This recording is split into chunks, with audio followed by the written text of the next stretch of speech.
भगवान शिव और गणेश की कथा भारतीय पौराणिक साहित्य में अद्वितीय स्थान रखती है। गणेश जी के जन्म और उनके सिर के काटे जाने की कथा के पीछे गूढ़ धार्मिक और सांस्कृतिक भावनाएं छिपी हैं। कहा जाता है कि भगवान शिव ने अपने पुत्र गणेश का सिर काटने का एक महत्वपूर्ण कारण महर्षि कश्यप का श्राप था।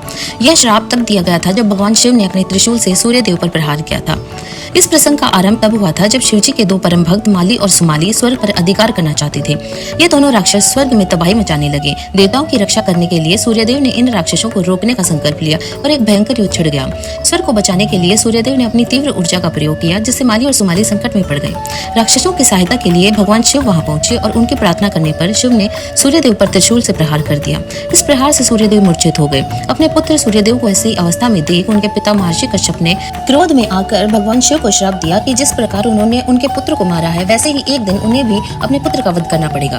यह श्राप उस समय साधारण सा प्रतीत हुआ, लेकिन इसकी गूंज आने वाले समय में भगवान शिव के जीवन में गंभीर मोड़ लेकर आई। समय बीतता गया। एक दिन माता पार्वती ने स्नान करने से पहले अपने पुत्र गणेश को आदेश दिया कि वे द्वार पर पहरा दें और किसी को भी भीतर प्रवेश न करने दें।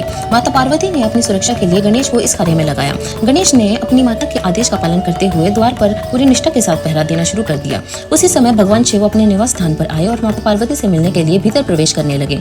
जब शिवजी ने द्वार पर खड़े गणेश से कहा कि उन्हें भीतर जाने दे, तो गणेश ने माता के आदेश का पालन करते हुए शिवजी को रोक दिया। भगवान शिव ने कई बार गणेश को समझाया और कहा कि वे पार्वती के पति हैं, इसलिए उन्हें जाने दिया जाए, लेकिन गणेश अपने कर्तव्य के प्रति अड़िग रहे और उन्होंने शिवजी को भीतर जाने से मना कर दिया। इससे शिवजी का क्रोध भड़क उठा और वह अपने पुत्र गणेश को नहीं पहचान सके और समझे कि यह कोई अहंकारी बालक है, उनके मार्ग में बाधा डाल रहा है। अपने क्रोध में शिवजी ने त्रिशूल से गणेश का सिर काट दिया। गणेश के सिर का अलग हो जाना एक ऐसी घटना थी जिसने पूरे ब्रह्मांड को हिला दिया था। जब माता पार्वती ने बाहर आकर अपने पुत्र गणेश को मृत अवस्था में देखा तो उनका हृदय टूट गया।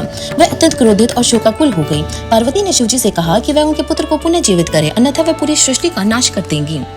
भगवान शिव को जब पता चला कि उन्होंने अपने ही पुत्र गणेश का सिर काट दिया है, तो उन्हें अत्यधिक पश्चाताप हुआ। तब उन्हें महर्षि कश्यप का श्राप याद आया।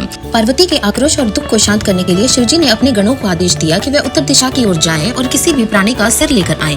गण जल्द ही एक हाथी के बच्चे का सिर लेकर लौटे। शिवजी ने तुरंत ही उस सिर को गणेश के सिर पर स्थापित कर दिया और अपनी दिव्य शक्तियों से गणेश को पुनः जीवित कर दिया। गणेश जी के पुनः जीवित होने पर पार्वती का क्रोध शांत हुआ और भगवान शिव ने गणेश को वरदान दिया कि वे सभी देवी देवताओं में प्रथम पूज्य होंगे। कोई भी पूजा तब तक संपूर्ण नहीं मानी जाएगी जब तक गणेश जी की पूजा न की जाए।